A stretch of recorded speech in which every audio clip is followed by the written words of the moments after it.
Maître Ousmane Ngom du comité d'organisation de la 32e édition de la Grande Nuit des Arts Martiaux. Qu'est-ce qu'on peut retenir et quel est le message? Merci de votre question. Ce qu'on peut retenir déjà, les disciplines, la qualité des disciplines qui sont invitées. Vous savez, quand on a le karaté, donc le kung fu, le taekwondo, krav maga, boxe chinoise, boxe française, voilà, donc toutes les disciplines. Et je trouve que là vraiment, c'est la crème des arts martiaux qui a été mobilisée avec les meilleures équipes surtout, hein, parce qu'on n'a pas invité n'importe qui, pour ne pas dire les équipes de démonstration des fédérations. Donc ça c'est une manière pour nous d'année en année de rendre vraiment le plateau plus relevé. Et l'autre chose aussi c'est vraiment la présence du DAPS qui représente le ministre, qui avait confirmé qu'il allait, même à l'Assemblée, hein, il a dit devant tout le monde, mais vous savez avec les empêchements à la dernière minute, il n'a pas pu venir, mais on a reçu son message. Donc ceci quand même ça montre que le ministre s'intéresse à ce que nous faisons au niveau de la Grande Nuit des Arts Martiaux et certainement aussi il ne manquera pas de réagir, n'est-ce pas, quant aux doléances que nous avons évoquées ici. Parce que vous savez que remplir le stadium Marius Ndiaye, ce n'est pas évident. Nous l'avons fait et aussi il faut noter que l'entrée est libre et gratuite. Donc devant cette mobilisation, je pense que c'est un devoir pour les autorités quand même de faire un geste afin de nous permettre d'être à l'aise quand on aura organisé d'autres éditions. Des plateaux très relevés, le niveau est là, du beau spectacle, mais aussi le choix des bénéficiaires du Kumino d'or, Reug qui est un lutteur, mais aujourd'hui qui a fait ses preuves au niveau du MMA, mais aussi le grand maître Alioune Badara. Quel est le message pour cette jeunesse par rapport à ces deux choix judiciaires? Voilà, c'est ça, c'est ça. Donc, si je reviens d'abord au Kumino d'or, Reug, il a fait ses preuves dans la lutte, mais surtout au niveau du MMA. Parce que certains se disaient que la lutte, on ne peut pas être lutteur et réussir dans les arts martiaux, parce que le MMA c'est un art martial. Donc ceci peut-être devrait faire réfléchir les lutteurs pour qu'ils sachent qu'il y a une porte de sortie. Ce n'est pas que aller mourir en mer qui devait être la solution, mais plutôt, n'est-ce pas, intégrer les arts martiaux pour trouver le salut. Maintenant, on a choisi Reug à cause de ses résultats et aussi l'appel que nous lançons serait que les jeunes, n'est-ce pas, prennent exemple sur lui en tant que lutteur et en plus aussi ceux qui font les arts martiaux prennent exemple sur lui pour dire qu'il a réussi au niveau du MMA et tout le monde peut réussir comme lui. Maintenant, il y a aussi le sabre du samouraï qu'on ne décerne pas à n'importe qui. Parce que le sabre, c'est un geste symbolique. Quand on donne ça, on regarde les maîtres qui ont plus marqué l'histoire des arts martiaux. Pour ne pas dire qu'il a fait 50 ans dans les arts martiaux, mais il a été un membre très actif au niveau de la direction technique du karaté. Il a coaché plusieurs fois l'équipe nationale et il a fait ses preuves partout. Il a été décoré partout. Ouais. Il a eu beaucoup de décorations. Une personne pareille, on ne peut que lui remettre le sabre du samouraï. À juste raison, oui. Ouais.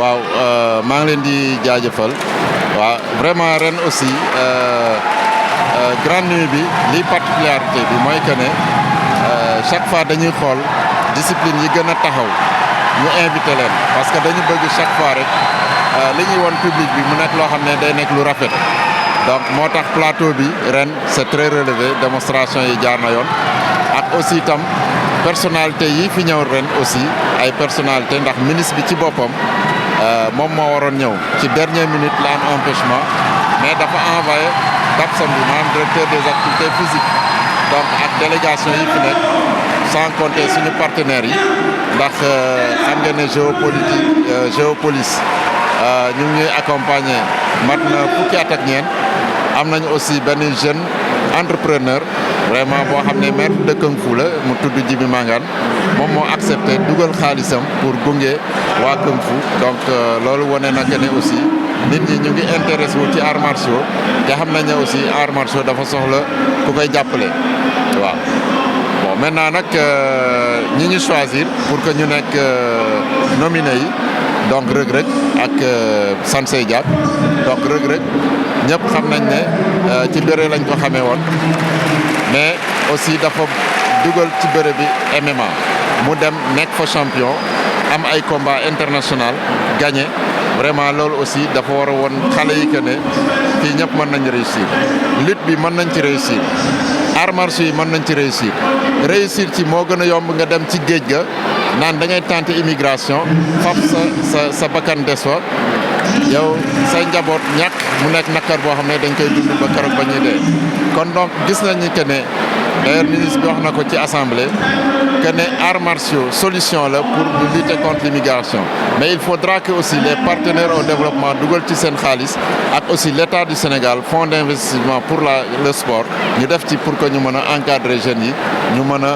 toog fii ci réew mi liggéey réew mi tekki fi bañ a dem ci géej gi di fa dee donc vraiment yooyu mooy message boo xam ne aussi dañ koy jàllale pour que nit ñi xam ne mën nañ réussir fii donc vraiment loolu la ñu waxoon ne mooy nekk thème 32e édition bi donc di vraiment jaajëfal ñëpp ñi teewoon ci bés bi jërëjëf. Merci beaucoup. L'élargissement a montré des talents que l'on attend d'un grand maître. Sans lui, cette cérémonie aurait disparu dans les abysses des crises du karaté. Je sais bien de quoi je parle, ayant cheminé avec Ndiaye SDE depuis plus de 5 décennies où nous étions à la sélection nationale en compagnie du feu Maïsadja, du Samouraï et Yatmelo du Duc. Le parcours de M. Ndiaye a conduit à la création de l'ANSAM qui va au-delà du karaté, comme le montre la présence des disciplines diverses ce soir. Il m'a honoré avec le sentiment d'avoir associé à cet honneur mes élèves comme mes parents, mes amis, mes sympathisants. C'est au nom de toute cette communauté que je dois des remerciements. Fort heureusement, la grande nuit des arts martiaux est devenue une manifestation phare au Sénégal. Je rêve d'une décentralisation dans les régions pour que chaque ligue, à la carte et à la mesure des moyens, comme du profil, ses partenaires offrent un spectacle à la communauté du Boudoka. Mon parcours m'a conduit depuis mes débuts à exercer des responsabilités multiples au plan local, national et continental. Le Tout-Puissant m'a fait découvrir des hommes et des femmes qui m'ont donné amitié et estime dans l'enthousiasme et l'engagement dans toutes mes entreprises.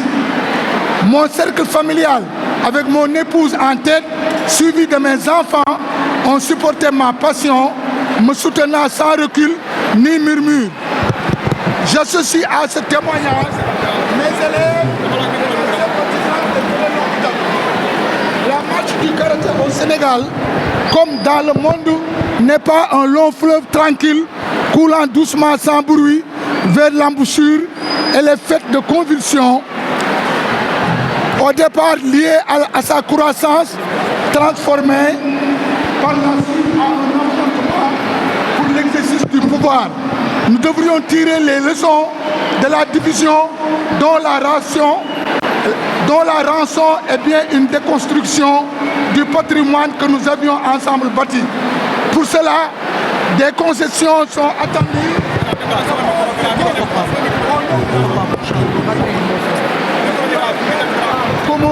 Nous avons toutes les raisons de le faire car 2026, c'est bientôt 2 ans. Et le peuple nous verra chez nous avec le monde entier attendra dans l'angoisse des compétitions un sacre par des médailles sénégalaises dans notre discipline. Ce futur verdict vaut les sacrifices, monsieur le ministre. Messieurs les présidents de fédération des sports respectifs ici présents, mesdames et messieurs les invités, chers Boudoka, permettez de remercier tous les gens grâce à qui je suis parvenu à faire ces résultats élogieux qui m'ont valu cette distinction. Monsieur Magatte Sow, président de la Fédération sénégalaise de karaté en son temps, monsieur Mamadou Ndiaye, responsable de la petite catégorie en son temps, monsieur Habib Ndoye, président de la Ligue de karaté en son temps et qui est père fondateur de cette nuit. Mes frères d'armes et amis, comme Aline Badara Anne, entre autres, Koulim Djoum, ma famille à la tête de laquelle se trouve ma chère et tendre épouse, mère de mes enfants, mes élèves et sympathisants. Je ne saurais terminer ces mots sans une pensée pieuse à tous les disparus, Messerine Sey, Maïssa Dia, Mamadou Diop, Brahignan, Amadou Sy, bref, pour qui je prie le Tout-Puissant de les accueillir au paradis Firdausi. Merci beaucoup. Actuellement nii lan nga yëg. alhamdulilah lay wax parce que dajale mbooloo mu day nii yombul te loo xam ne li amul policier amul benn maintien de l'ordre te jàmm ak salaam kenn du amul agressé amul dara donc nag li ñu doon séntu si Budo lii lañu séntu si Budo mooy efficacité et l'éducation te alhamdulilah ñu ngi si. waaw nuyu bi lan nga ciy seet lan nga ciy gëstu ak lan nga ciy wane li nga xamante ne moo organisé lu dégg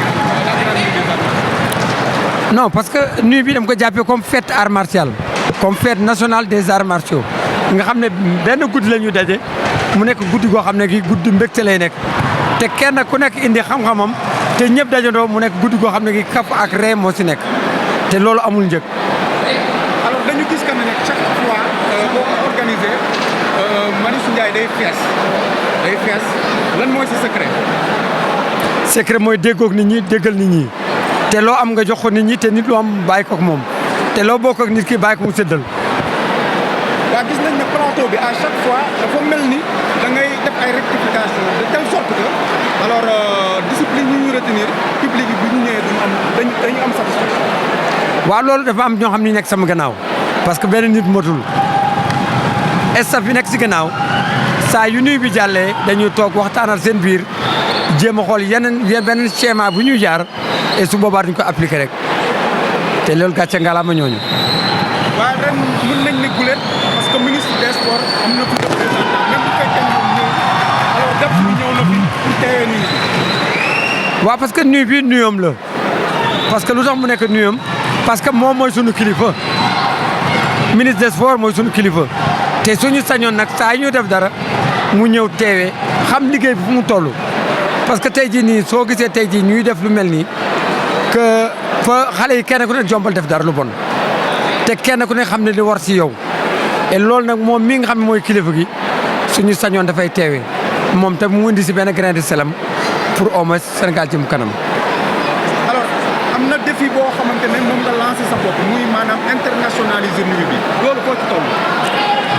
kooku fu ma si toll mooy bëgg naa mais aw ma moyen yooyu parce que soo bëggee tey jii nii jël nit ñi en charge seen biir avion moyen la laaj soo bëggee jël seen hébergement moyen la laaj soo bëggee jël seen restauration moyen la laaj te amuñu benn aide lu ñuy am mooy peut-être que benn société bu naan Géopolis moom rek ko xam ne kii dafa nekk dañuy épauler sinon amuñu keneen parce que nuit bi pour nga organiser ko il faut des millions pour nga organiser ko et bañ ci séntu benn retombée surul mbégte nit ñi man àdduna escalier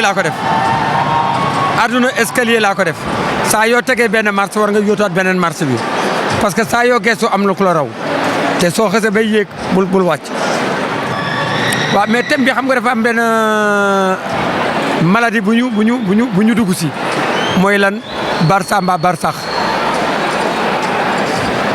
et yaakaar naa nit kuy xalaat ne Barsax xalaatuloo sa njaboot xalaatuloo say waajur xalaatuloo sa réew surul naa am mbaa ma dee te alal boo fekkee mooy njëriñ tey ji ñaata nit ñoo dee si géej gi ñaata nit et loolu perte la pour Sénégal et su ñu amee nag def loo xam ne manifestation boo xam ne dañ ciy éduquer nit ñi regrouper leen dañu sant yàlla si loolu te loolu mooy suñu mbégte